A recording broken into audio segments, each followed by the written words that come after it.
Assalamualaikum warahmatullahi wabarakatuh. Perkenalkan, kami dari kelompok 5, tugas presentasi website space dengan judul Statut Arsitektur RES. Di sini dengan anggota Aulia Rizky Fitriani Yulianto, NPM 2305040043, Farid Ilham Wahyamaya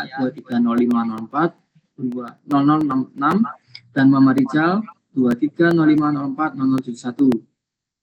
Di sini kami akan menjelaskan jurnal-jurnal yang sudah kami cari dalam proses pekerjaan tugasnya. Jurnal pertama yaitu PP WebGS and Efficient Procedure Based and Stateless Architecture for Next Generation Core Network.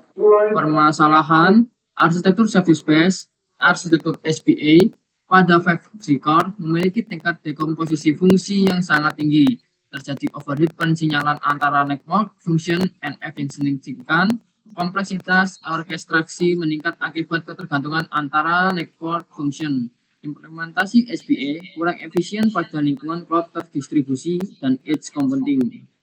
Pembahasannya, jurnal ini mengusung arsitektur PP5G GS, pre-prosedur and stateless 5G system, pendekatan pre-prosedur basis functional decomposition, bukan berbasis NF. Logika pemrosesan prosedur dikonsolidasikan ke dalam pre-prosedur network function. Arsitektur bersifat stateless dengan penyimpangan set terpusat. Hasil evaluasi menunjukkan pengurangan penggunaan CPU hingga 55%, penurunan traffic penyinyal lebih dari 40%, dan waktu penyelesaian prosedur lebih cepat hingga 50%. Kesimpulannya, arsitektur PP5GS terbukti lebih efisien dibandingkan SPA konvensional. Pendekatan stateless dan prosedur based meningkatkan performa control plane.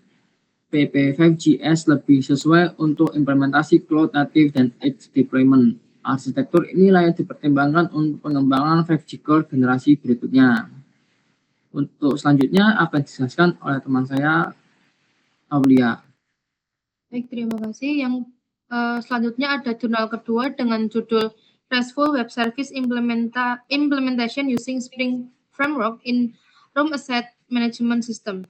Di sini permasalahannya, pengelolaan aset ruang masih dilakukan secara manual dan konvensional. Informasi ketersediaan ruang tidak real-time. Kemudian sering terjadi bentrokan jadwal peminjaman. Sistem sulit diintegrasikan dengan aplikasi lain dan platform berbeda. Pembahasan pada jurnal ini yaitu solusi yang diusulkan adalah sistem pengelolaan aset ruang berbasis RESTful Web Service. Sistem dibangun menggunakan Spring Framework dan Spring Boot. Kemudian REST API digunakan sebagai penghubung antara klien dan server. Mendukung operasi CRUD dengan metode HTTP, GET, POST, PUT, and DELETE. Kemudian data ditransmisikan dalam format JSON sehingga mendukung multi-platform. Kesimpulan dari jurnalnya, RESTful Web Service berhasil meningkatkan efisiensi pengelolaan aset ruang. Kemudian, sistem lebih fleksibel, terintegrasi, dan mudah dikembangkan. Pendekatan REST efektif dalam mengatasi ketergantungan antar sistem. Framework Spring terbukti mendukung pengembangan aplikasi enterprise yang modular. Kemudian akan dijelaskan oleh Farid. Selanjutnya, jurnal ketiga dengan judul Digitalisasi Sistem Perpustakaan Menggunakan RESTful Web Service. Dengan permasalahan, sistem perpustakaan masih bersifat semi-manual. Akses data terbatas dan tidak terintegrasi, sulit diakses melalui berbagai perangkat, serta proses peminjaman dan pengolahan data kurang efisien. Lalu ada pembahasannya, sistem perpustakaan digital dikembangkan menggunakan RESTful Web Service. REST API berperan sebagai penghubung antara klien dan server. Menggunakan pengolahan data buku, anggota, dan transaksi peminjaman. Lalu ada menggunakan format data JSON dan metode HTTP standar. Kemudian ada pengujian black box menunjukkan tingkat keberhasilan sistem 100%. Lalu ada kesimpulan, digitalisasi perpustakaan berbasis RESTful Web Service meningkatkan efisien layanan, serta sistem menjadi lebih mudah diakses dan scalable. RESTful API mendukung interoperabilitas lintas platform. Pendekatan ini layak diterapkan pada intuisi pemerintahan dan pendidikan. Lalu ada kesimpulan umum. Berdasarkan kajian terhadap ketiga jurnal, dapat disimpulkan bahwa penerapan arsitektur sistem berbasis layanan merupakan pendekatan yang efektif dalam meningkatkan kinerja, efisien, dan fleksibilitas sistem terdistribusi.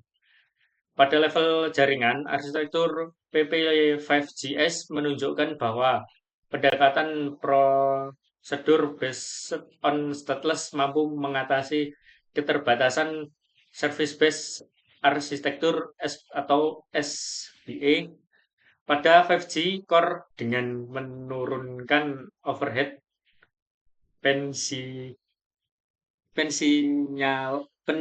pensinyalan, mempercepat waktu penyelesaian prosedur, serta meningkatkan efisiensi penggunaan sumber daya, khususnya pada lingkungan cloud terdistribusi dan edge computing. Sementara itu, pada level aplikasi, implementasi RESTful Web Service dalam sistem pengolahan aset ruang dan digitalisasi sistem perpustakaan terbukti mampu meningkatkan efisiensi pengolahan data, memperkuat interoperabilitas antara sistem, serta mendukung akses lintas platform secara lebih terstruktur dan modular. Secara keseluruhan, ketiga jurnal menegaskan bahwa desain sistem yang bersifat stateless, modular, dan berbasis layanan tidak hanya meningkatkan performa teknis, tetapi juga mendukung keberlanjutan, skabilitas, dan kemudahan pengembangan sistem di masa depan. Baiklah, sekian presentasi dari kelompok 5. Mohon maaf jika ada salah kata maupun tutur kata yang tidak berkenan. Kami akhiri. Wassalamualaikum warahmatullahi wabarakatuh.